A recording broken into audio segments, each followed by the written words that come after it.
What's up, Flannelverse? What's up, Endgamers? We are back for Monday Night Football of the Week 12 slate. We've got the Ravens at the Chargers. I'm Neil Orfield. I'm here with Adam. Ship my money, share. We're going to go position by position: quarterbacks, running backs, receivers, tight ends, defenses, and kickers. Looking at usage trends, looking at defensive matchups for the Monday Night Football slate. Appreciate you being here. While you're coming in, please like the video, subscribe to both of our YouTube channels, regardless of where you are, where we're streaming to both the Flannelverse, that's my YouTube channel, and also Endgame Syndicate. That is a channel that Adam started and is a part of with a great group of people. We would appreciate it if you would subscribe to both channels. We are both trying to grow from new channels this year, brand new channels for both of us this year. Adam, how did your Sunday go? How are things? Not great. It was not a good week. Like going back and looking at my lineups and stuff, I think I played fine. I was pretty happy with how things went for the most part. I did kind of run out of time and screw up on some of my higher stakes, smaller field stuff, which is never a good way to start the week. But just a lot of the like chalky pieces that, I had a lot of too, just didn't come through. Had a good amount of Kareem Hunt, had a good amount of Tyreek Hill, who I really liked this week, had a good amount of Brian Robinson, who immediately got hurt. So it was just, a decent number of like good promising lineups that just had one or two pieces that I think were good plays, but just did absolutely nothing. I know I had a good team on, relatively good team on FanDuel where like everybody smashed except Joe Mixon and Kareem Hunt. And it's just like, okay, well, you can't do anything about that. Yep. Similar for me. Like I feel like I got some things right. People were giving me a lot of credit yesterday for bringing up Noah Gray as a play on shows, and like I brought up Bears stacks, but like they were all the things that went well for me were really low conviction plays. Whereas like I was really into Tyreek Hill. I don't even remember at this point, but like the plays that I was like most convicted in didn't go that well. So it was like a really, really shitty day where people are like congratulating me, like, oh, great call on Noah Gray. And I'm like, yeah, I had 2%, like, right. and the field ended up at 1%. So, a few calls went well, but overall, just like not a great day for me. Yeah, that's how it was for me too. It was like, slightly overweight on Tua. I had 5 to 6% of like the Bears receivers. I had some Caleb Williams, but like James Conner, I think might have been my highest owned guy. Or it was like Kareem Hunt, James Conner, Brian Robinson, like all at the top. Like the guys that I really liked, like I really liked James Conner. I thought that he was going, obviously, like the industry liked him in general, but I thought he was going a little bit under projected because of the weird game scripts the last couple weeks and Trey Benson getting an unusual number of carries. And then he sucks. I really liked Tyreek in what I thought was a pretty nice matchup. He's the only guy on the team that doesn't do anything. So yeah, it was a lot of, these low owned guys, I have 5, 6, 7% of them and I'm over the field, but the pieces that, just project really well that are supposed to carry those lineups are doing nothing. Yeah. And also very frustrating for me that Jalen Waddle went off this week after last week. I was really like, I ended up like playing him in my highest stake lineup. Like I could have used the Jalen Waddle explosion a week earlier. I sort of had this feeling that it was going to happen this week. It was like, it hasn't happened yet. I think the skill is still probably there. I don't have any reason to believe it's not. And then of course he goes off and I don't play him. Yeah, I'm sure you can relate to this because like you've done so much content, but it can always be tough if you're doing, some sort of like article to figure out exactly where to draw the line on like guys to talk about or at least mention and where not to.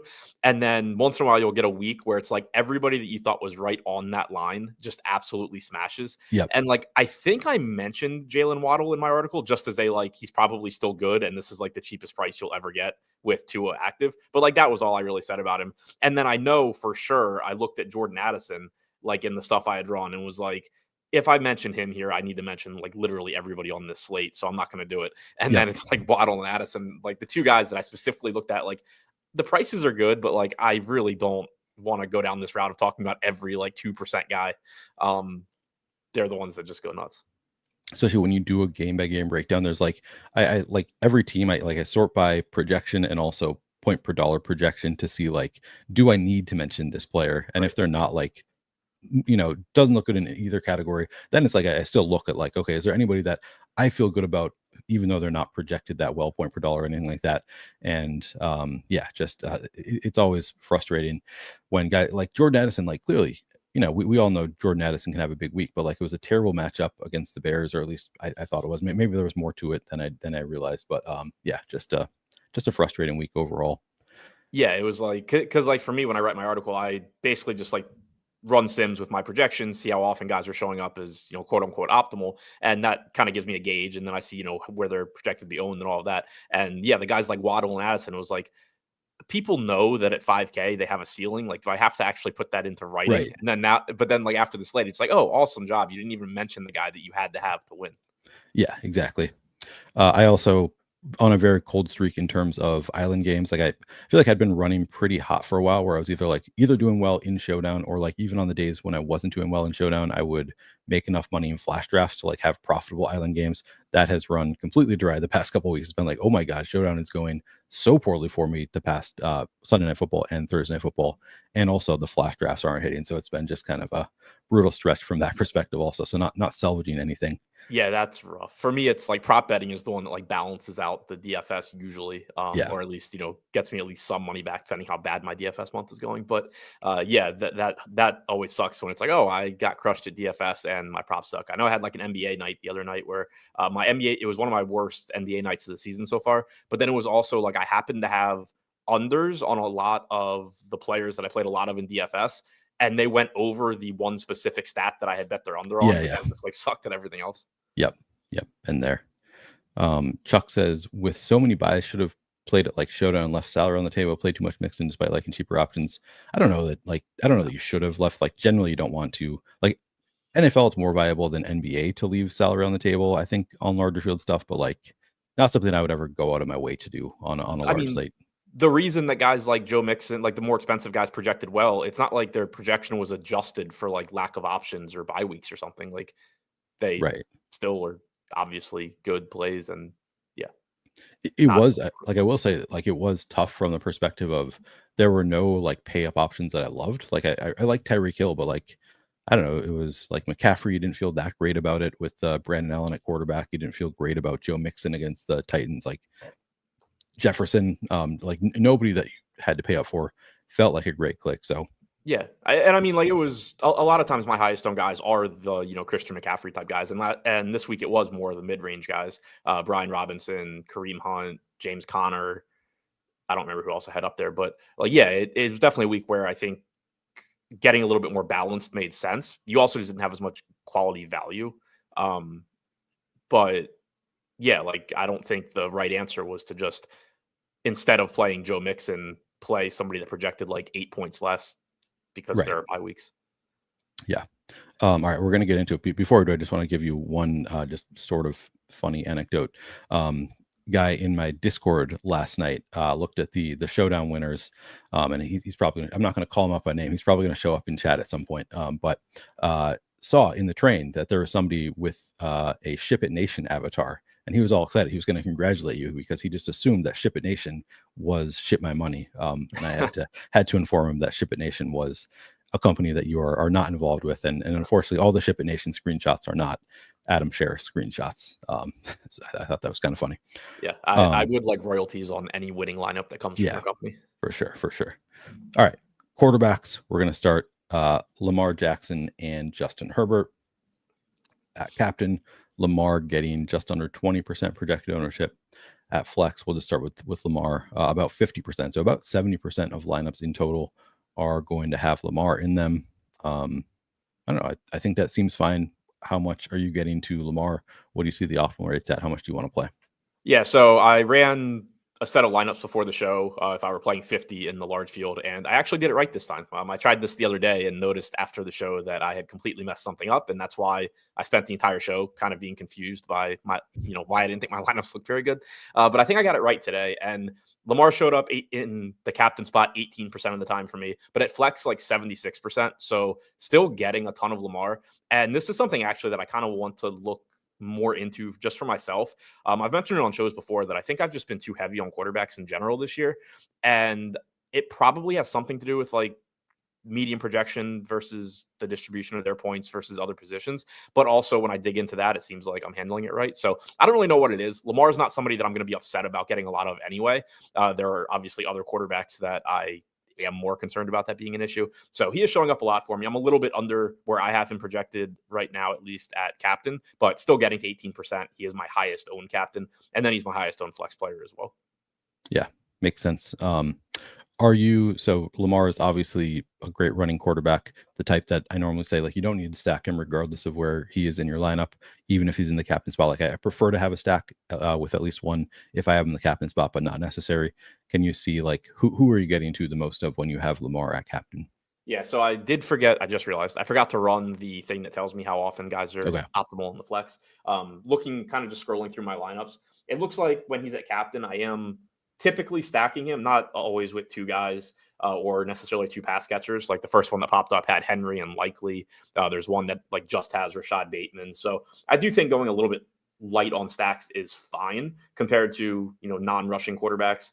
Here's one that has Henry, Flowers, and Bateman. So that one's a little bit more Henry, Flowers, Hill, Aguilar. So pretty varying amounts, I guess, of how many guys I'm stacking him with. I don't see any just like completely naked Lamar at captain, but even that I don't think would be horrible. Like it's pretty easy to think of a game where, the Chargers score a lot of points and it's kind of spread out, and then the Ravens keep up and it's also spread out with Lamar, just being the most involved. Yeah. Yeah, for sure. Let me throw one more question at you because it's something that I've been recommending this year as something that I like. I've been trying to do a little bit of, and I don't have any like evidence of this being sharp. It's just kind of intuitively, I sort of think that the field probably underplays quarterbacks like Lamar overstacked. So like Lamar at captain with like two or three pass catchers from the Ravens in the flex. Like theoretically, to me, that makes sense as something that, like, well, the correlation is still obviously there with all of his pass catchers. It still would make sense for if Lamar, throws 3 touchdowns and he can still run a little bit. But then because you don't need to, I suspect that the field doesn't do that much with like Hurts. Last night I recommended Hurts at captain in some lineups with multiple pass catchers in the flex.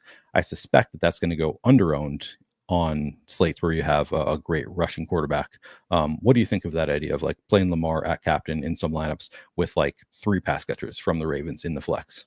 I think it's fine, but I think the problem you run into with the Ravens is what 3 pass catchers? Like, true with the Raven. I mean, Zay and to a Flowers, lesser extent Rashad with the Eagles Bateman. too, like especially with Devontae out. Well, yeah, that was the trouble AJ last night. Yeah, but yeah, I mean, I think it's fine if there's obviously nothing wrong with like Lamar captain with Zay Flowers, Rashad Bateman, Mark Andrews, Zay tight end, Justice Hill or something like that's perfectly fine. Yeah, it's an idea that I think, like, in theory at least, makes sense to me. Of like, this is probably something the field doesn't do enough. The correlation's still there, but I mean, and I think I've recommended it twice this year with the rushing quarterback, and it hasn't hit those 2 times. But it's something that I think I'm going to keep trying. But you are right that like that is, I think, often the case with rushing quarterbacks is like they don't usually sustain multiple like 3 pass catchers that you want to play. So that is where you kind of run into trouble. Is like, okay, but who do you think that they're going to throw these touchdowns to? So it's tougher to do the like 3 to 4 pass catcher stack. I don't even think it's necessarily the rushing aspect of it. Like for one, in most games, you're not going to sustain 3 pass catchers. True. But also just with the Ravens specifically, like they don't have 3 good wide receivers. And neither do the Eagles. If you had a team like, I don't know, Miami, Commanders. Yeah. Miami, like obviously Tua is not a rushing quarterback, but like Achane, Jonnu, Hill, like that's viable on a main slate, much less a showdown slate. So, Right. I think that it just kind of happens that the rushing quarterbacks that we're talking about mainly are also on teams that just have really, really concentrated target shares to like 1 or 2 guys. Yeah, that is true. It is tough to find great examples of where you really like feel good about doing this, but I like the idea of like I think you could see it with Lamar, with Zay Flowers, Rashad Bateman, Mark Andrews, or Justice Hill or whatever. Like I think that it's something that I'm gonna try to run out there again, but yeah, I don't know. It's something that I'm still just kind of workshopping a little bit of like, I bet the field doesn't do this that much. Seems like a pretty sharp idea to me, but I haven't like actually seen evidence that the field doesn't do it enough. So yeah, I was gonna say, like, it's not something I've looked into, but the first thing, if I were you, I would do is actually find out if that's the case. Right. Yeah. All right. Justin Herbert is the other quarterback here at captain. We have Justin Herbert coming in at 15% projected ownership. At flex, Herbert coming in at 47% projected ownership. So still getting over 60% projected ownership going to Justin Herbert. How much are you getting to? What do you see the optimal rates for Justin Herbert? Yeah, I'm getting to 12% at captain in the lineups I built. I have his optimal rate at captain at 11%. I have his optimal flex rate at about 55%. So pretty much from an optimal standpoint, I think the field's playing it pretty much correctly, whereas I think Lamar is going under-owned. I have 68% Herbert at flex. So again, like I was saying before, I think I've been getting the quarterbacks too much at flex specifically, where you're like, yeah, Herbert projects better than other flex players, but there's so much volatility in somebody like, for example, Zay Flowers as a receiver, that he's going to beat Herbert, a decent amount of the time. So that's something that, I don't know, I feel like I've been maybe making mistakes on. I was kind of thinking it last night too. Like there were lineups where I had Jalen Hurts, but AJ Brown clearly is just beating Jalen Hurts a decent percentage of the time, or Puka's beating him a decent percentage of the time. And I feel like I haven't done a great job of representing that in my lineups. But also Herbert's been running more lately, which is a positive for him. He's affordable enough at 10-4. There are plenty of value pieces that you can get to on this slate that makes it easier to get to Lamar and Herbert as well. So over the field on Herbert, over the field on Lamar, at captain specifically, even with the field on Herbert, probably a little bit under on Lamar. Okay. Yeah, Justin Herbert. Thing I was going to note is, so on the season, just 15.9 fantasy points per game. That's 18th of all quarterbacks. Over the past 4 weeks, though, Herbert 22.2 fantasy points per game. That's 8th of all quarterbacks. He's looked so much better running a little bit more, also throwing a little bit more. I think they're just not like giving it to the running backs as much recently. In terms of matchups, Chargers defense has allowed the 13th most schedule adjusted fantasy points per game to quarterbacks. So pretty nice matchup for Lamar Jackson. Also the 7th most via the run. So overall, pretty good matchup for Lamar Jackson's skill set, as you can see here. Where are they? Down here. And then, yeah, via the run, actually even more positive matchup there. And then similarly for Justin Herbert, the 6th best matchup, and then even better for the pass. So just elite matchups for both Lamar Jackson and Justin Herbert. Think that is worth mentioning. Anything else on quarterbacks? No. All right, let's move on and talk about running backs. Oh, actually, so one other thing that, and I mean, this is it's reflected in projections and everything, but one other thing that I think might be kind of driving quarterbacks up here too, in addition to them both being really good, being a good spot for both of them, and them both giving you rushing upside. It's also, and there being decent value throughout the slate as far as at least like dart throw type guys.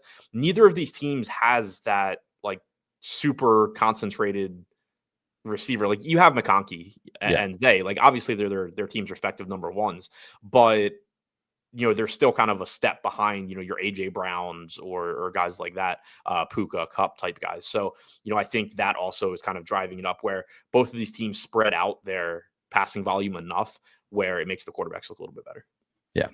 Oh, the other note on Justin Herbert, I still consider him like a non-rushing quarterback for the most part, where I always want to stack Justin Herbert. If I have him at captain, I think I want to have at least 2 pass catchers in the flex. Can you see, does it look like that's the case for you? Yeah, so I mean, of the 50 lineups I'd be playing, I have 6 with Herbert at captain. Huge Charger stack in the first one with I just lost it. Disley, Palmer, Davis, McConkey, Johnston, Rager, Johnston, Palmer, Davis, Dobbins, McConkey, Johnston, Edwards. Yeah, they all have a couple pass catchers. I don't think it's a necessity. I mean, like you can, if you did something like Herbert plus McConkey and just kind of hope that it's a game that McConkey catches, 10 passes and Herbert runs some, like that can get there. But yeah, I still ideally, I think, have more than one. Yep. All right. Enough about quarterbacks. I think let's move on to running backs. 1 second here. All right. Going to start obviously with Derrick Henry. Actually, before we get into this, I just want to add a couple comments on Showdown in general. Josh says, does Showdown need to be tweaked? The product just never fun like the regular season. I love Showdown, so I can't get behind that. And Tokyo Swan says, get rid of kickers and defense. I strongly disagree with that. Like I think you kind of need all the pieces. Personally, I really like having kickers and defenses there as an option for Showdown. What do you think, Adam? What do you think of getting rid of kickers and defense for Showdown? I've never found Showdown to be particularly fun, so that's neither here nor there. And yeah, I mean, I think you just need kickers and defenses. Like you already, especially just thinking about, what we've been talking about on this show, like you're already seeing the field at such a high rate now play these, low probability type guys, and you're already having issues with dupes. If you stop giving the field defenses to play 35% of the time, it's really going to become problematic. Yeah. Yeah. The only thing, like I would change maybe like the pricing. We've talked about this a lot too. Go back to pricing quarterbacks to actually be expensive, and that kind of changes how you have to approach slates as opposed to being able to, kind of just play whatever you want. But yeah, I kind of think you can't just get rid of those on a one game slate. Yeah. Yeah, no, I am opposed to these changes you guys are suggesting. Yeah, no, I'm a fan of Showdown as is. I actually even like FanDuel's product where you don't have the salary multiplier in the MVP and you only have 5 spots. Like it's not as interesting as DraftKings, but still very beatable. Anyway, we'll move on. We'll move on to running backs. Derrick Henry, 10,800 projects the best of the running backs, getting some ownership at captain. Henry coming in at 11% projected ownership. At flex coming in at 37% projected ownership. He is the second most expensive player on the slate behind Lamar Jackson. How much Derrick Henry are getting to in the captain and in the flex? To Tokyo Swan's point, he said, if defenses are playing well, the players against them are doing bad, so it's redundant. Defenses do well in fantasy literally all the time without actually playing good defense. So that one is not true. Like, you just go back to yesterday. Houston gave up like 27 points and scored like 20. Dallas sucked and scored 1 billion. Like, it's not particularly correlated. As far as Henry goes, getting 10% at captain, getting 38% at flex. So clearly, it's Derrick Henry. It's a game where the Ravens are likely to score a lot of points. They're not huge favorites, which does, if the game goes according to the way the line suggests it will, it does cut into his workload a little bit because you'll have Justice Hill on the field more on third downs, on passing downs, all of that. But still, obviously, tons and tons of touchdown upside for Henry. I think he looks good. I have him as the third highest projected guy behind Lamar and Herbert, projected for like 33% flex ownership and 12% captain. So I'm a little behind the field at captain, a little bit over at flex, but pretty much I think those numbers are where they should be. Yep. And it is a middling matchup here. Let me see what I did the count already here, but in terms of schedule adjusted fantasy points allowed, wait, do I have? I think I wrote the Chargers defense allowed the 7th most schedule adjusted. Did I? Maybe I looked in the wrong spot in terms of schedule adjusted fantasy points allowed, and they're better through the. No, I'm looking in the wrong spot here now. I'm a mess. Where are we? Oh, down here. So not a particularly great matchup for running backs. I definitely miscalculated this. Looks like it's a bottom 11-12 matchup for Derrick Henry. But I think we've talked about this on past slates, like Derrick Henry, it almost doesn't matter. Obviously, you'd rather have Derrick Henry against the Panthers than against the Steelers, but he's just so good. I don't think it matters that much. How it is if it's a average adjacent matchup. I think it's totally fine. No concerns there for Derrick Henry. Yeah, any defense in the NFL, I'm pretty comfortable saying if they faced Derrick Henry every week would be a below average run defense. Yeah, also, for sure. Outside of Derrick Henry, we have Justice Hill on the Ravens. Man, he projects really well for 3,200. Going to, actually, I'm curious if he's going to get any captain ownership, but I'll look first in the flex. 19.5% projected flex ownership at captain. Justice Hill coming in at, is he getting any? 2.6% projected ownership at captain. How do you feel about Justice Hill? This is probably the most interesting individual player as far as my exposures go right now. In the aggregate, I'm pretty close to the field. I have 20% combined, but I have 10% at captain and 10% at flex. Wow. And I really don't mind that. My biggest concern, I think, would be, obviously Hill's low projected captain ownership is part of what's driving him up for me. I'm a little concerned that the lineups that do have Hill at captain are still going to be relatively heavily, are going to be more duped than the ownership suggests because people are just going to play the same handful of lineups when they have Hill at captain. So I do have a concern there that I might be underrepresenting the dupes in the lineups that I built. Saw this the other day in the Steelers game where I had 8% Freiermuth at captain. He was 1% owned, but my highest duped lineups were my Freiermuth captain lineups. So I think maybe I can run into that issue with Hill, but at the same time, it does open stuff up. It lets you pay for the players that you actually want. I think you can go Hill captain with Henry. You can go Hill captain without Henry. Pairing him with Lamar obviously makes a ton of sense because Hill's going to be more involved in games where the Ravens are either playing from behind or where it's just a competitive game and you're getting third down and, 2-minute drill participation from Justice Hill. So I do think, he's an interesting low-owned captain play. I think he's fine at flex too, but right now I'm under the field at flex, over the field at captain. He only has 34 targets on the year. Like I think it was being such a pass catching back, and then it's like, yeah, 3 targets per game about like, so it's not exactly You elite can't average targets. it out like that though. It's, Yeah, you good know, point. it's either a lot of targets probably or like none. Yep. That's what I'm pulling up here.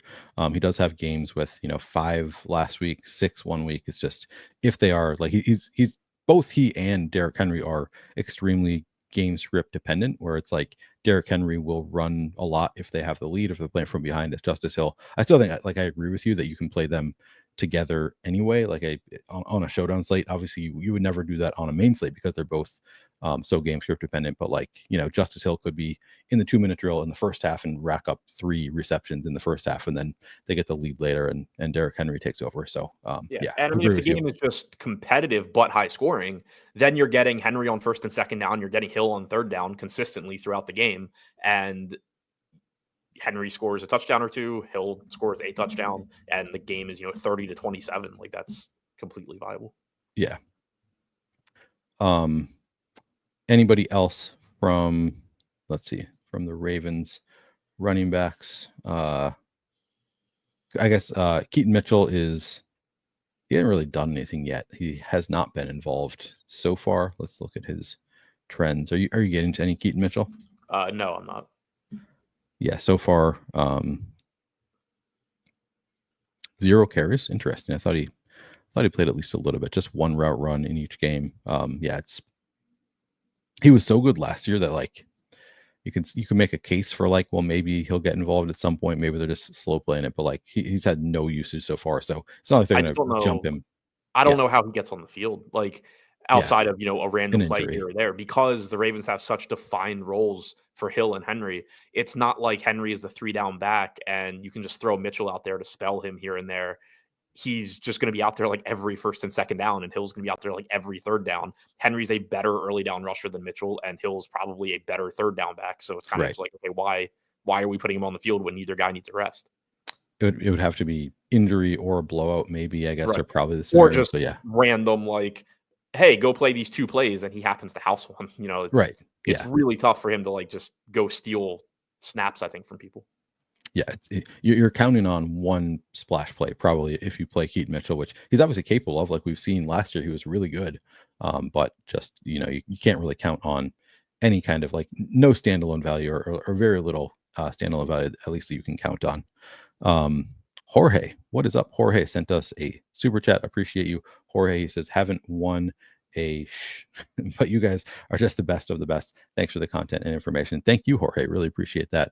Very generous and kind of you.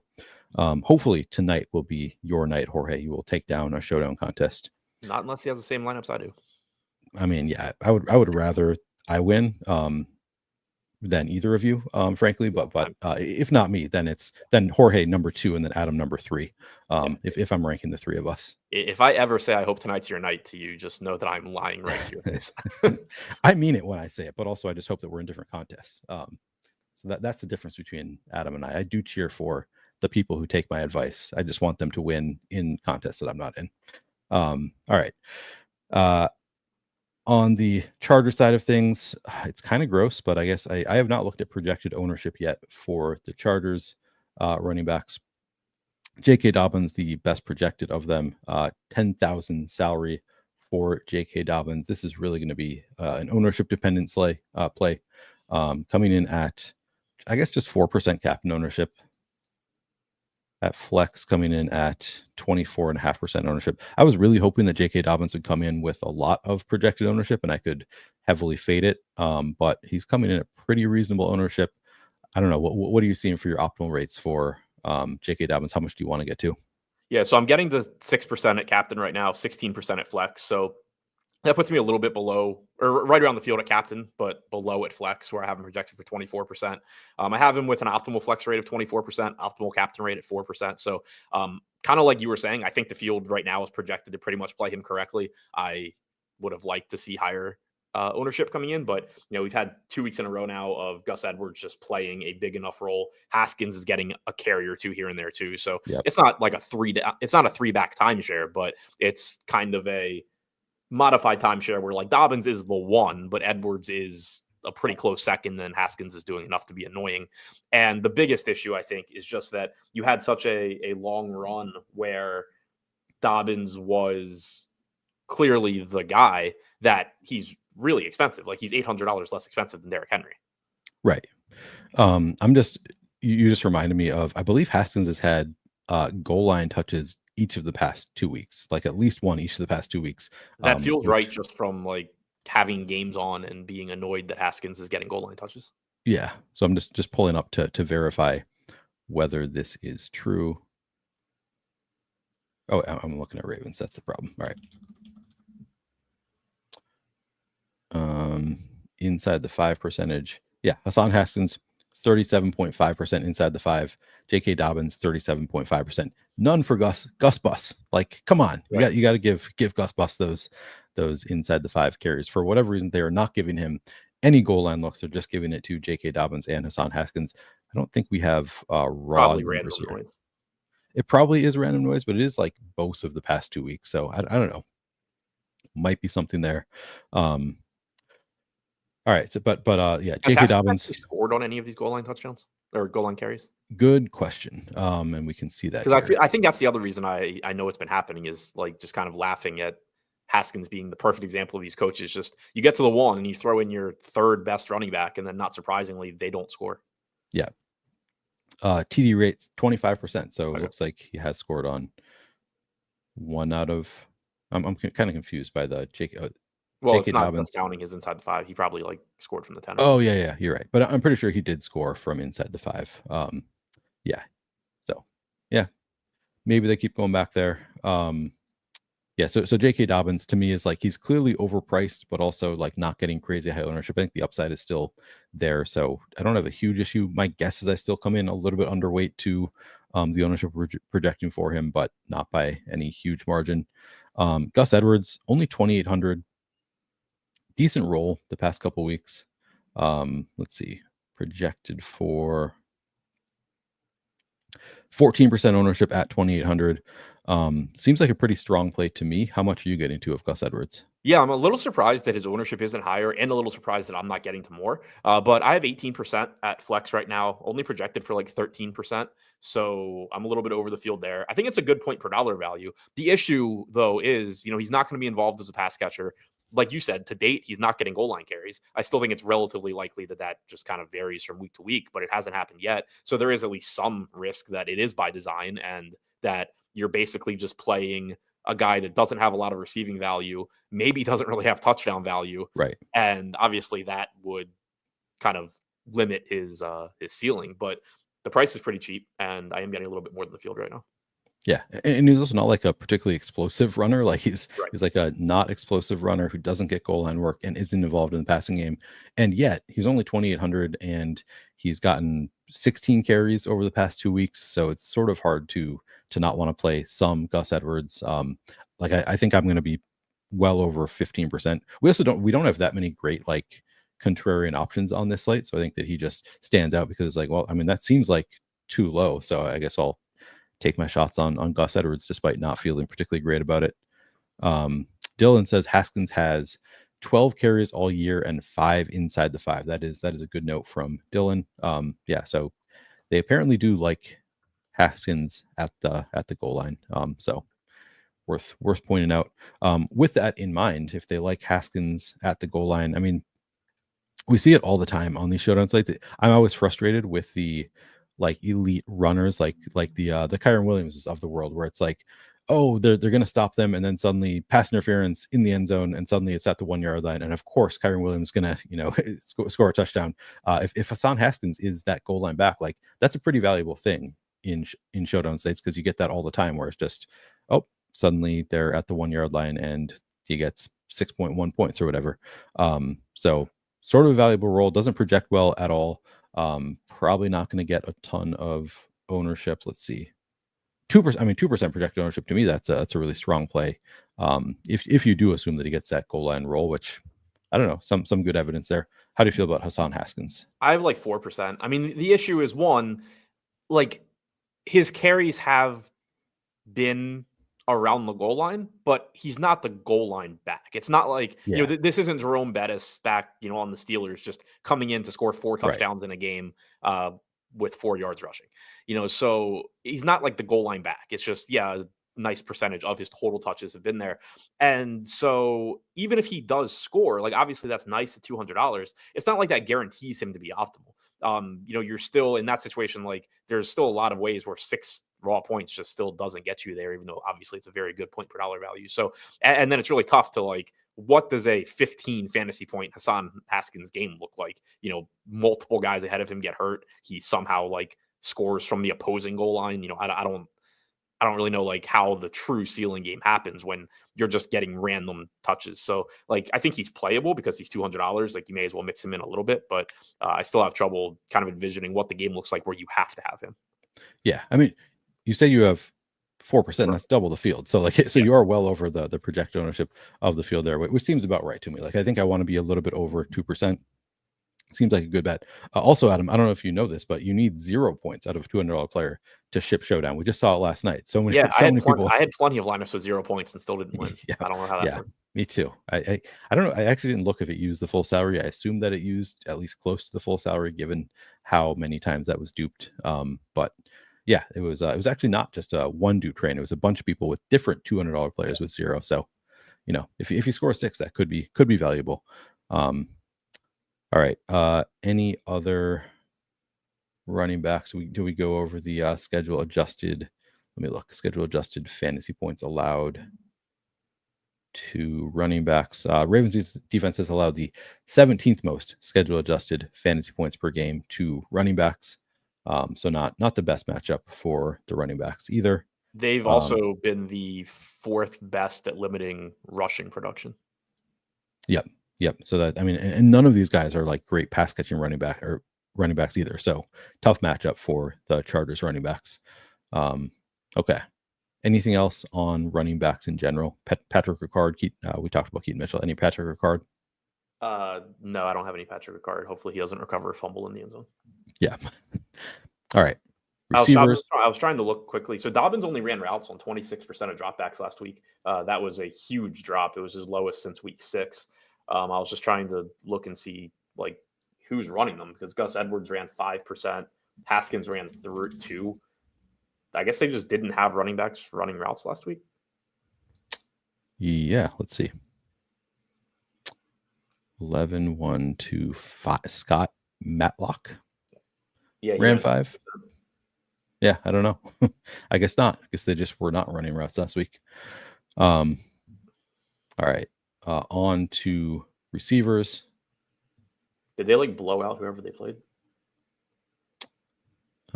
Probably. They do that a lot.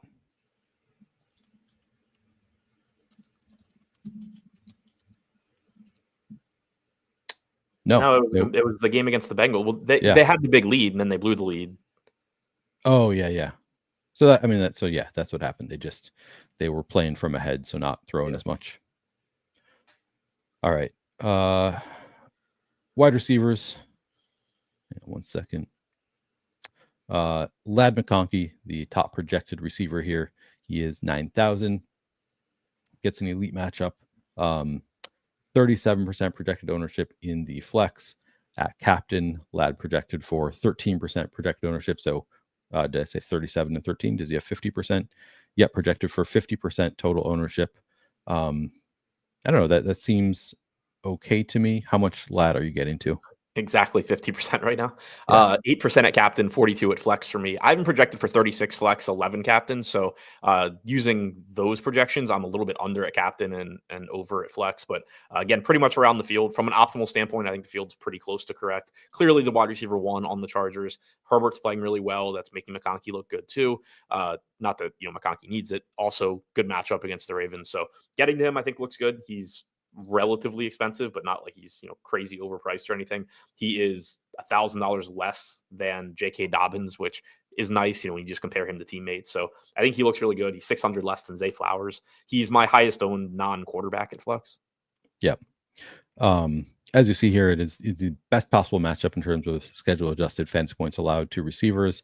If you wanted to poke holes in it, not quite as good from the slot, but still sixth best possible matchup for receivers running from the slot, where he runs like 71.4% of his routes are from the slot. So like of the receivers, I guess he technically has the worst matchup, but I'm not really that concerned about it. CW89 asking, is Ladd going to play? Pretty sure he's going to play. I thought he was. Let's see. Let me double check the. He was like practice limited.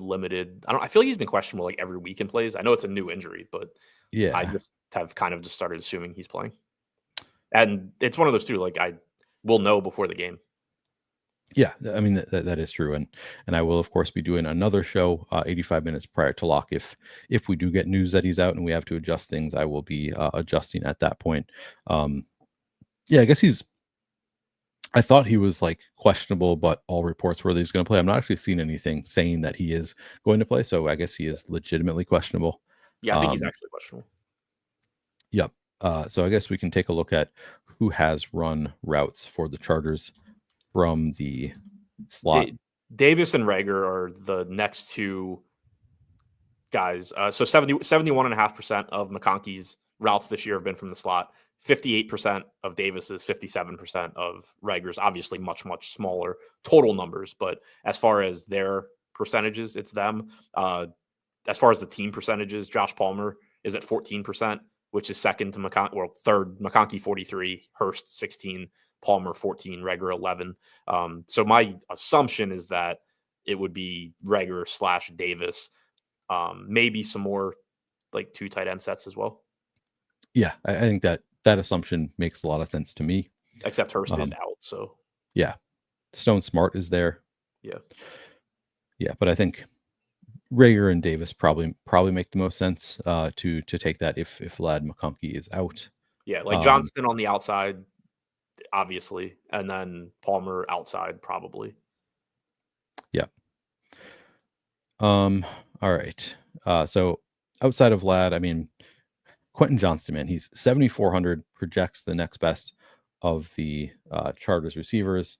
He has been, he just continues to crush, even in sort of like limited route participation, like doesn't have the best role here. I'll pull up. Wait, do I already just have to sort this differently? I mean, 73%, I guess that's not that bad, but just 36 targets in 8 games. Like he's not really a target hog, but he's just, he has big plays every week, it seems like. Let's see, the ownership going to Quentin Johnston in the flex, 24.5%. At captain, 4%. I guess it's not so high that I think it's ridiculous. Similar to like J.K. Dobbins. Like I was hoping that he would get a lot of steam because of the production and just like bet against it, but again, seems fine to me. What do you think? Yeah, no, I was just laughing because there was the comment a couple weeks ago that about me just like always being around the field, and you're reading off these ownership numbers, and I'm looking, and I'm like, okay, I have 24% Johnston at flex and 4% at captain. Me too. Yeah, like I don't know what to tell you guys, but I think the field's got it right. You know, and it's spots like this are always like intriguing to me. Like I never really know how to analyze them because, like you said, it's not like he's getting no targets. You know, he's not just like housing his 1 target a game or anything like that. He had his second highest target percentage of the season last week at 22%. His highest was like week 2 at 30. You know, generally he's going to be in like the upper teens. And so much of his production this year has come on broken plays. It's like, okay, well, a lot of his production is fluky. But at the same time, if you're constantly getting broken plays against one wide receiver, is there some design reason or skill set reason or whatever it may be that it's happening so often? And the truth, I think, is usually somewhere in the middle. It's not like totally random that, I don't know, the big deep threat is converting on deep balls. But also it's probably some luck in there too. Overall, a lot of it's just going to come down to salary. And, you know, he's at 7,400, I think, expensive enough where it's kind of scary to rely on a big play threat getting broken plays at 7,400, but it's also cheap enough where if he does get that 60-yard touchdown, he's going to look really good really quickly. So yeah, I mean, I think the field has it right pretty much. I think you could maybe make the case for leaning on him a little bit more at captain, just because if he gets there, it's probably in a big way as opposed to not a lot of, you know, like just 10, 11, 12 fantasy point games in there. It's kind of, he scores 12 points on one play and has a big game, or he doesn't. Yeah, I always struggle with that, like, because I think that's where I fall in terms of like these things also with the splash play guys. Like, I guess just play him at captain and hope that he gets that splash play. Right. But then it is also like, well, he could have that one splash play where it's like, okay, he scores 13 points on a 60-yard touchdown and then has like 2 other receptions for 15 yards, and it's like, well, then he still is mid-lane. Like, he, even though he had the one big splash play, he can like still be a mid-lane play. So I don't know. Yeah, and to that point, if you look at his totals this year, he has 2 games over 20 fantasy points. Yeah, he has not had like the mega splashes. He just has. I mean, that's still like, that's a lot of fantasy points, but yeah, it's tough. But yeah, I think that he's strong enough play. And to your point, it's actually like better usage. I mean, last week his best usage of the season so far, 8 targets on 81% route participation, his highest targets at least last week. So maybe they're just like buying in more on Quentin Johnston recently. The week prior, just 2 targets though on 87% route participation. So I don't know that it's really anything we need to read that much into. Either way, I think he's. I mean, also, if you're going to try and predict the games where Quentin Johnston either A, just makes big plays, or B, is targeted a bit more, going up against the team that cannot defend anybody on the outside of the field at all is a pretty good time to do it. That's a good point. So maybe it is like, I don't know, a better play than like you said, it does feel like, yeah, I look at the Fields numbers and like, that feels about right to me. I don't know. It is. And that is, I think that like, that's kind of the analysis that I think is good analysis, is like, the field's going to get it right. Like, you try to find the spots where you think the field is getting it wrong and try to match the spots where you think they're getting it right. And I think that they're getting it about right here. So yeah. And like to that whole point, the reason that a lot of times I'm around the field, like, I'm not trying to match the field or anything. It's I'm playing, I'm doing what I can to try and exploit the field's mistakes, but like, the field is good, so there's not going to be that many mistakes. You can't point to every player and say like, oh yeah, the field's wrong here. They're not. There's usually going to be a couple of spots, but where you generally are going to find the biggest spots to try and exploit them is if you can find a reason that the general projections that people are using might be undervaluing or overvaluing somebody. Usually that's going to be that you think somebody's going to run more routes than the field thinks, they're going to get more targets, whatever. It could also be a matchup or production thing. So if you wanted to make a case for getting more Johnston than the field, I think it would be that generally sites are probably saying, okay, Quentin Johnston is going to get this percentage of targets. The total in this game is X, and so the Chargers are going to score this many points. That means that Johnston has Y% chance of scoring a touchdown, blah, blah, blah. This is his projection.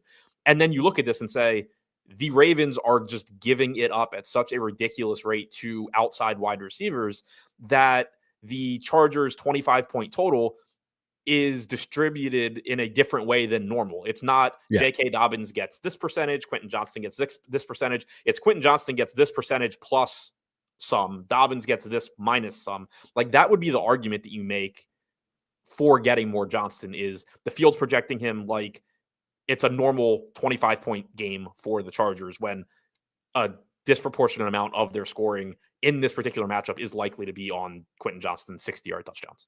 Yeah, no, that's exactly right.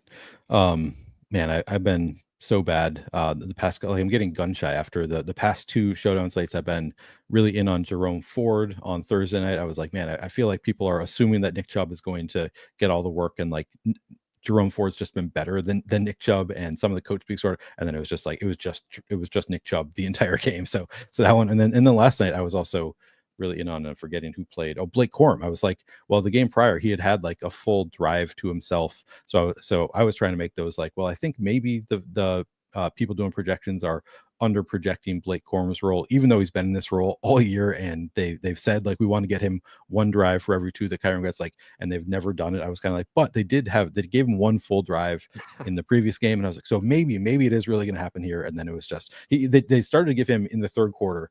It looked like we were going to get a Blake Corum drive, and then a player got injured. I think it was a defensive player got injured, and then of course there's the break. And that's the downside to backup running backs in general, is that you always get those breaks, and it's just like, nope, we're putting Kyron back in. So I'm getting gun shy with my going away from the projections. The projections are just too good, Adam.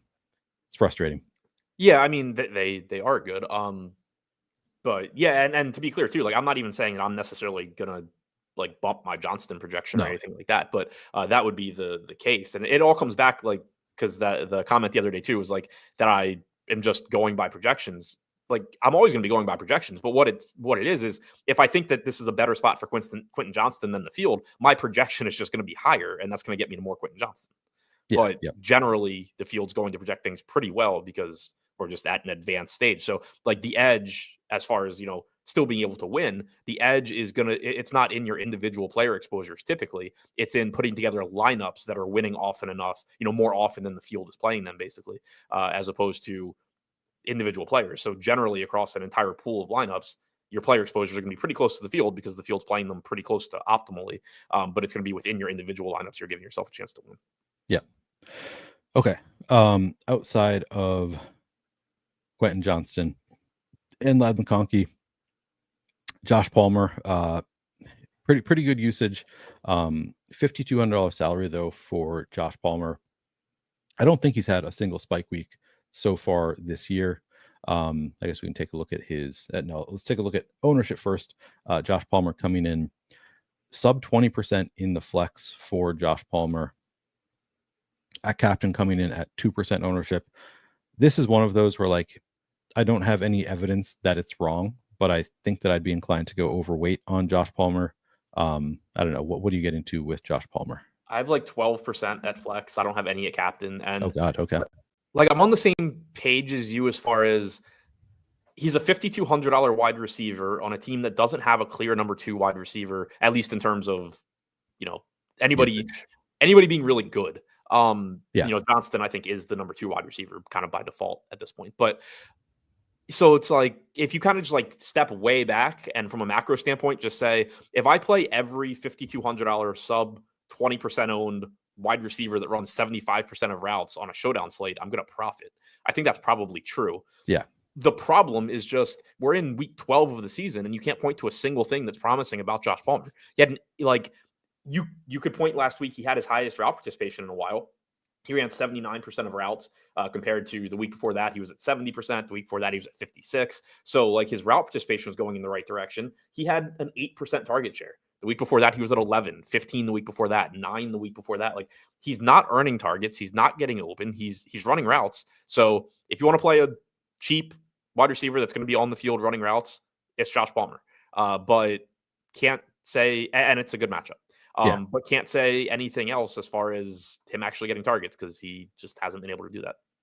Maybe a bad receiver is more likely to benefit from a broken play. like we talked about it with Quentin Johnston. Like, well, what if he's been benefiting from broken plays? Maybe he's good at that. Maybe it's a coverage thing. I don't know. But maybe the matchup is so good that Josh Palmer is more likely than usual to just benefit from a broken play. I don't know. I think that's the best argument I can make for Josh Palmer, I think. Yeah. Who is worse, Josh Palmer or the air that the Ravens are going to run out at defensive back? Right. Exactly. So I think that's the best case I can make for Josh Palmer is, more likely to benefit from a broken play, even though they apparently just don't want to throw him the ball. I don't know. Seems like low ownership to me, but so you're getting even less than the field right now. So that doesn't give me a lot of confidence.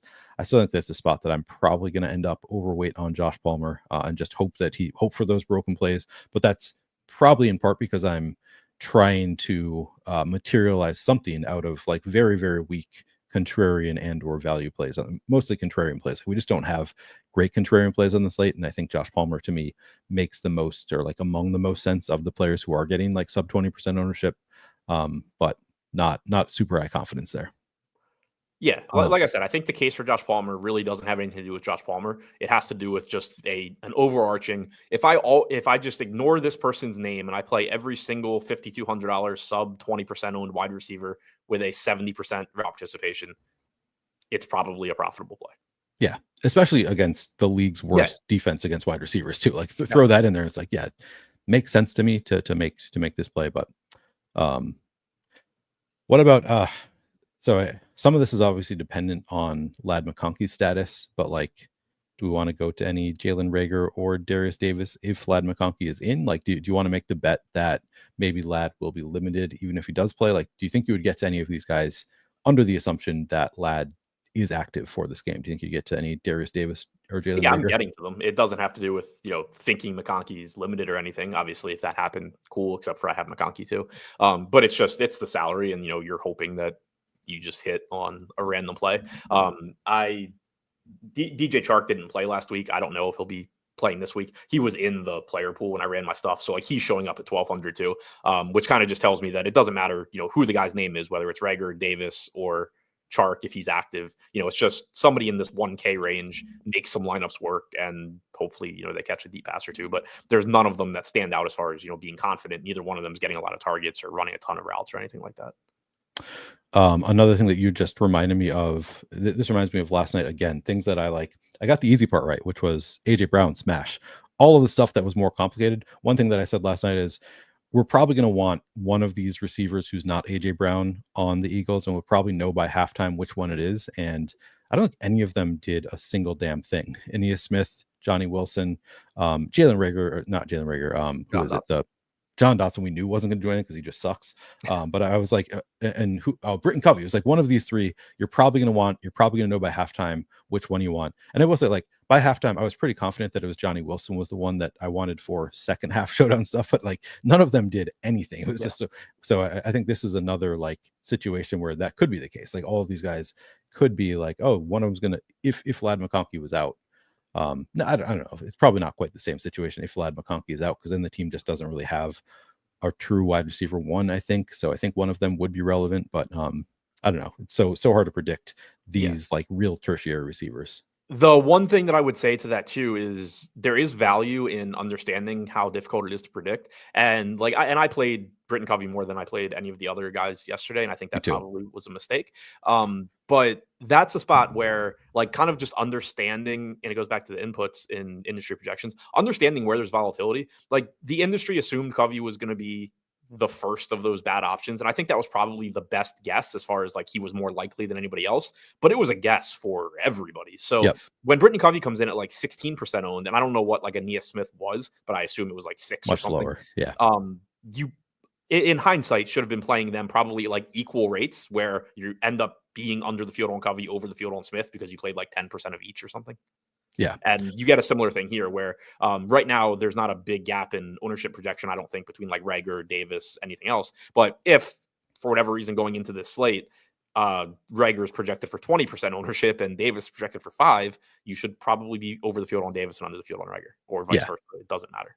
Yeah. No, I think that is spot on. Yeah, I struggled with it last night because I was looking, I was like, okay, so Roto-Grinders had like virtually zero projection on Britton Covey. I looked at another site's projection that is like very sharp people who do the projection. So like I kind of trust them, and they were like, I gave him like a projection of like 4. And I was like, oh, so maybe I should be like thinking more about Britton Covey as a great play. And then of course he came in even higher projected ownership, like across the tournaments. He was like way higher owned than anybody anticipated. So like in hindsight, it was like pretty clear. It was like, man, I should have played a lot more Johnny Wilson, even though it didn't end up mattering. But nobody should be more pissed off with how yesterday's showdown slate went than the people that tied for first, but had a 0 that was not Britton Covey. Yeah, like CJ Uzoma I saw as one of those 200s. Just like, man, that's brutal, because that was sharp to have that lineup with CJ Uzoma. Yeah, agreed. All right, so I think that's good enough analysis for the Chargers. We still haven't done the Baltimore side. Zay Flowers is a pretty clear number 1 for Baltimore. In the flex, Zay Flowers coming in at just under 30% projected ownership. At captain, coming in at 6.5% projected ownership. How much Zay Flowers are you getting to? I have 30% at flex right now. I have 4% at captain. Didn't catch what you had him projected for ownership wise.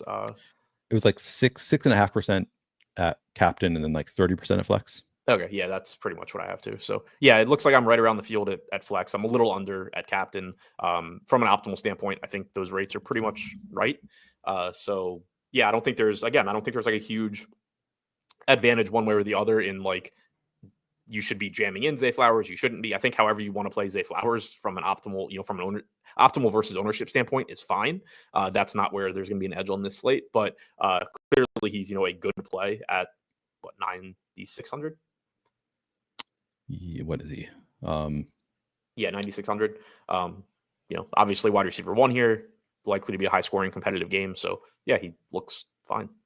Yep. Rashad Bateman is 5,400, coming in at this 15.6% projected ownership. That seems really low for Rashad Bateman. And then at captain, coming in at 1.5% projected ownership.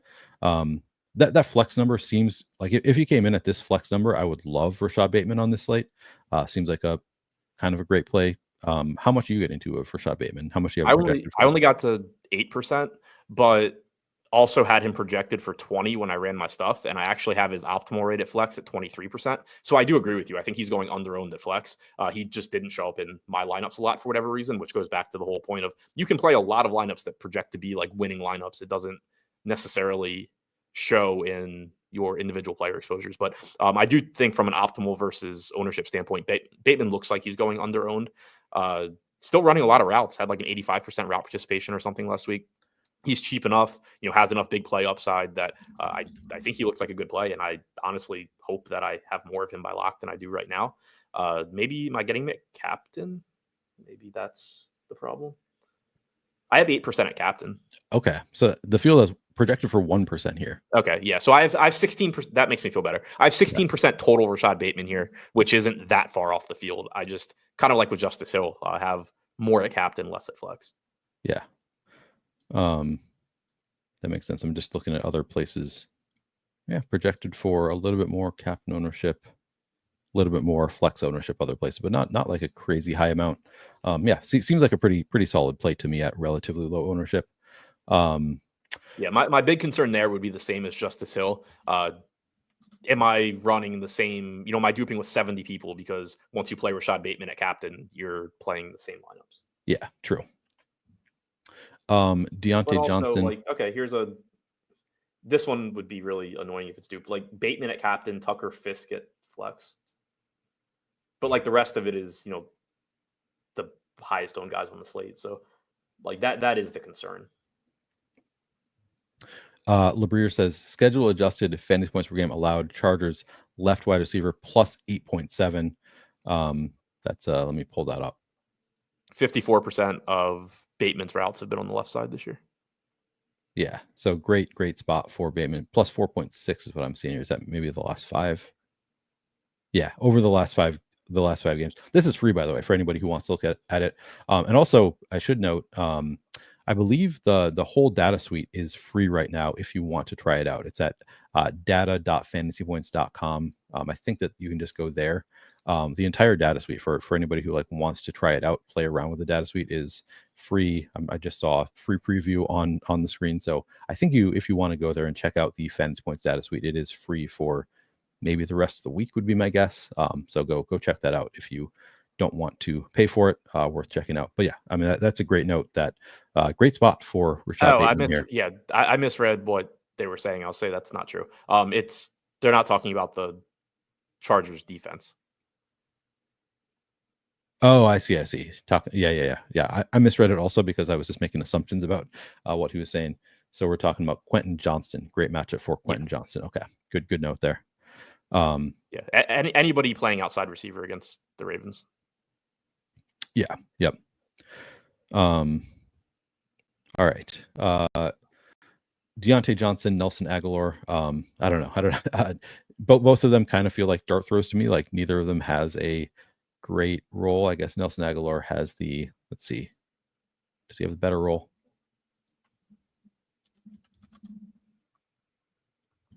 Uh, 17% route participation last week for Deontay Johnson, 40% for Nelson Aguilar. 1 target for Nelson Aguilar, though, 2 for Deontay Johnson. I don't know. It's kind of a mess here.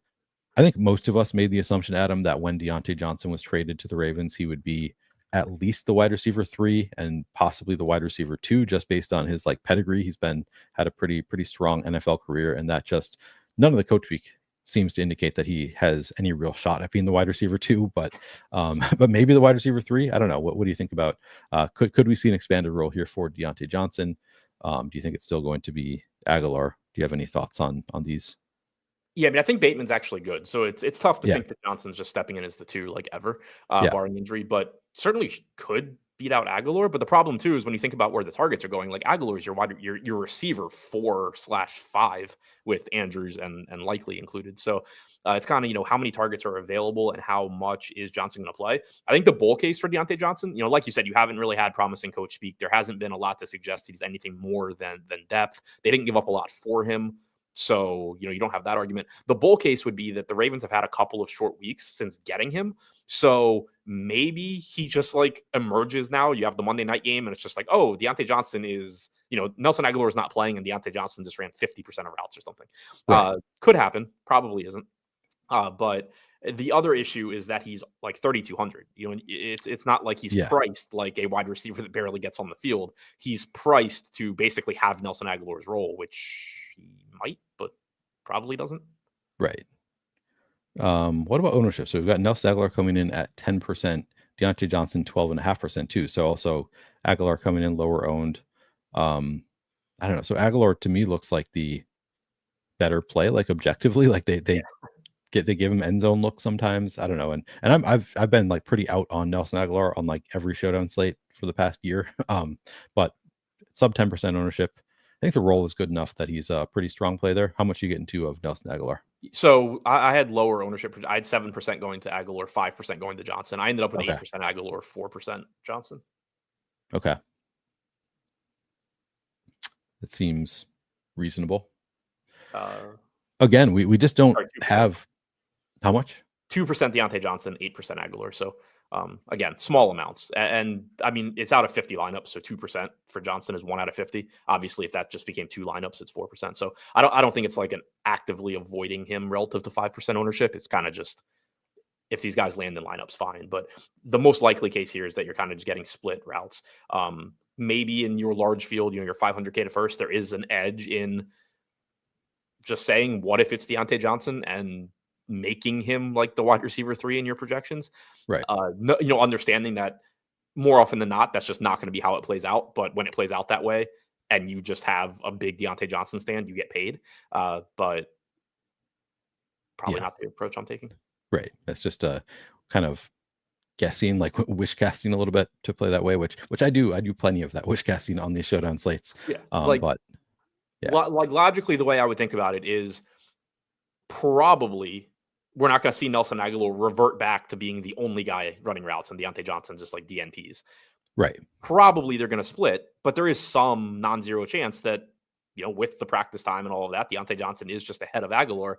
And there is probably more money to be made by projecting it that way and being right than by projecting what's most likely to happen and being right. Would be like the argument. And I forgot about the bane of my existence.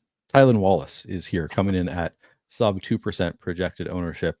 Let's take a look at Tylan Wallace's role, because we all remember he had that 5 routes, 150 fantasy points game. I'm exaggerating, but actual 5 routes in week 10, 3 targets. I think he had 115 yards on 3 catches with those 3 targets. Last week, 1 target on 4 routes run. Doesn't have much of a role, but also not really getting much ownership here. Again, projected for about 2% ownership. He's up to 1.6 thousand. How much Tylan Wallace are you getting to? 0.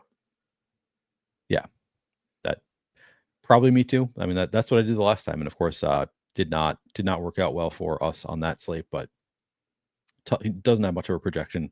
Shouldn't have much of a projection. Obviously, we've seen the upside a couple weeks ago, so I don't know. In a 150 set, maybe you want to have a few shares just in case. But man, that's I also wouldn't be shocked if he comes in at 4% owned just because we just saw it and people are like, oh, Tylan Wallace. Like people in playoff best ball stuff are drafting Tylan Wallace, like not regularly, but like somewhat.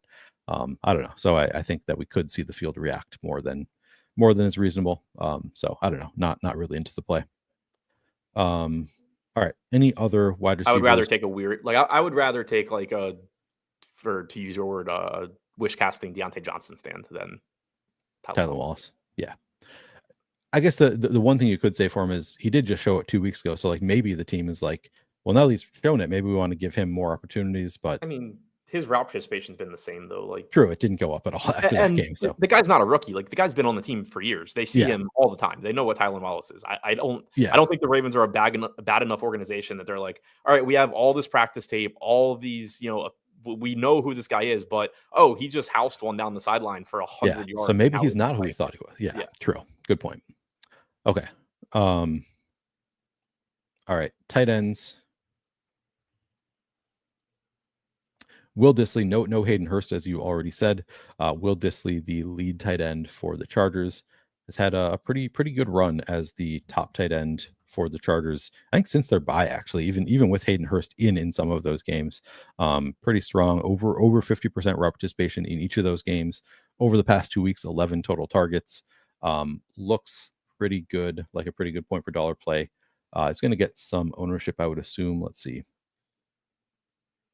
Projected for 28% ownership in the flex, up at 6,400 now. At captain, Will Dissly coming in at 5% ownership, so getting 33% total ownership. That seems, I guess it's a great matchup. Like, it seems high to me at a glance for a $6,400 Will Dissly. Like, pretty sure that's more than Dallas Goedert got yesterday with, or at least just projected for. Maybe I'm wrong about that. I have not looked at schedule adjusted fantasy points for tight ends yet. How much are you getting into of? What do you say? It's positive, particularly for tight ends running routes in line, which has been 58% of Will Dissly's routes this year. Okay, interesting. Yeah, second best matchup for tight ends running in line. How do you feel about 33% Will Dissly total? How much you get into a captain? Yeah, so I had a little bit lower. Yeah, I had 27% projected at flex. I'm getting to like 40. Yeah, 40% at flex at 6,400. I'm getting to 8% at captain. So I'm getting a lot of him. The routes have been there. They've been pretty promising. Hurst is out again. The matchup looks fine. And there's not a lot of like great mid-range plays on this slate, I don't think. So that kind of makes him a little bit easier to get to also. So I'm getting a pretty good amount of Will Dissly. Okay. Yeah. So you're getting into a lot more Will Dissly than Rashad Bateman. So that's kind of an interesting, because they're about the same price, right? Yeah, Bateman's cheaper. Yeah, Bateman's cheaper. I don't know. That's it's interesting because I feel like I would want to split the difference here a little bit, like maybe increase my Bateman, but I mean, right now, like, I have Dissly projected 2+ points higher than Bateman. And I think it looks like that. Let's see, is it the same here? Bateman 6.7, Dissly. Oh man, they haven't projected for nearly 12 fantasy points. Interesting. Yeah, I guess. I mean, he's been pretty consistent. Like the targets have been there. He's getting more targets than Rashad Bateman each week. I just like Bateman to me is like more of a splash play, like can have those big splash plays, whereas Dissly I don't see quite the same upside. Maybe I'm selling Dissly short. I don't know. Like last week was kind of like a fluky Dissly outcome where he had those big plays. He scored. He only had a 14% target share, but like the week before that, he had a 33% target share. He's been 22% or higher as far as target share goes in 3 of his last 5 games. So, for a mid-range tight end, that's pretty promising. Granted, Quentin Johnston was out for a couple of those games, but it's not like Johnston's getting tons of targets. So, yeah, I don't know. I think he looks good. I do think there is some chance probably that he's going like a little bit over projected in the industry, but he's, for the most part, is getting targets. He's running routes. Yeah. Cheap. I'm probably selling him short, to be honest. He probably is just a better play than I'm giving him credit for. LeBrier says, and I'll pull up the chart that he is talking about. This is the schedule adjusted fantasy points allowed chart. LeBrier says, thank you so much for this chart. It's unbelievable, and you'd be crazy not to use it. Maybe love Abdullah even more yesterday because the RB rec for him was +5. This is don't thank me, thank Scott Barrett, and thank the fantasy points team. I believe this was Scott Barrett's brainchild, the schedule adjusted fantasy points chart. Yeah, it is fantastic, and it's free at fantasypoints.com. As is, I believe, the entire data suite. If you do end up paying, make sure you use promo code Flannelverse for 50% off your fantasy point subscriptions, whichever one you choose. All right. Dissly, I guess we'll continue on with the Chargers. So again, no Hayden Hurst. So Tucker Fisk. Sounds like you are getting to some. You mentioned that you had at least one lineup with Tucker Fisk. How much are you getting to? So both Fisk and Stone Smart are 200. The Stone Min here. Stone Smart project for 1 fantasy point. Tucker Fisk 1.4. Let me look at the ownership. here, okay, so at Rotogran is Tucker Fisk projected for 2 fantasy points and Stone Smart. They're basically projected both for 2 fantasy points and just over 5% ownership. How much you get into of Stone Smart and Tucker Fisk? So I have 14% Fisk right now and no Smart, which isn't ideal, I don't think. Just because, again, I think they project pretty similarly. I have them both like 1 to 2 fantasy points. And obviously it just can swing so much depending on who actually catches their target or, one of their 2 or 3 targets. So either, whichever of them you want to go to at $200, I think it's fine. If you want to play some of both, I think it's fine. Right now, for me, it's just Fisk over him. He did have an end zone target last week. I had a bunch of him last week, and so got really excited when that ball was in the air, and then it got knocked away. But yeah, I'm getting some of him. It is what it is. It's your number 2 tight end, and hopefully he catches a couple of passes. He is somebody I would be interested if McConkey is out in looking more at Smart and Fisk. I would be more confident that you were getting 2 tight end sets pretty heavily if Hurst were in than I am without Hurst. But still, I think that you could see, Disley kind of move out to the slot a little bit more if McConkey is out, and then that would open up more routes potentially for Fisk or Smart. Yep, that makes sense. On the other side, the Ravens, always kind of a mess at tight end. Take a look at the projected ownership. So we have, let's see, Mark Andrews coming in at 22% projected ownership in the flex. Isaiah Likely also 22% projected ownership in the flex. RotoGraph has them projected very, very similar, just over 8 points together. They're also about the same price. So all of this makes sense. They're getting about the same price, about the same projection, about the same ownership. Are you getting too much of Andrews and or Likely? I am getting to 16% Likely at flex, only 8% Andrews. At captain, 8% Andrews and no Likely. So I have 16% of both. It's just half of my Andrews as a captain. Interesting. Just looking at last week, we had Isaiah Likely 51.4% of routes, Mark Andrews 57.1. That's a difference of 2 routes last week, so not a ton to read into that. 5 targets for Isaiah Likely, 3 for Mark Andrews. I don't know. They seem like they just have been a mess all season. Like to get a read on, like, is there a preference between these two? Yeah, I mean, if you look at the matchup chart, the Chargers have been really, really good overall against tight ends this year. They've been good, but less good against tight ends that are split out.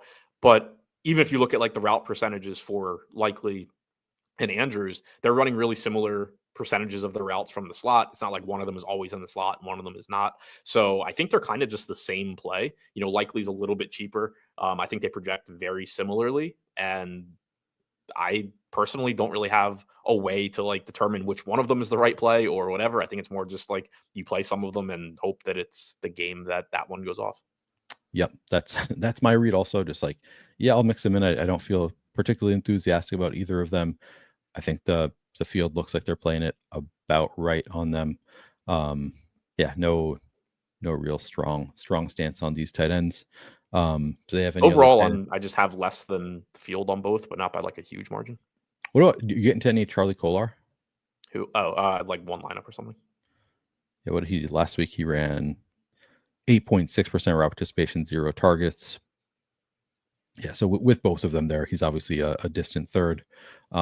He had, I feel like he had at least 1 or 2 games in a stretch at one point where he was being used even with both of them there, but not as much recently, it looks like. So his highest target share in a game this year is 9.5%. Okay, yeah. It was just like he was getting, every time he ran a route, he was getting targeted. Right. All right, and then finally, defenses and kickers. In the flex, we have Ravens coming in at 14%, Chargers coming in at 13%, Cameron Dicker coming in at 16%, Justin Tucker 15%.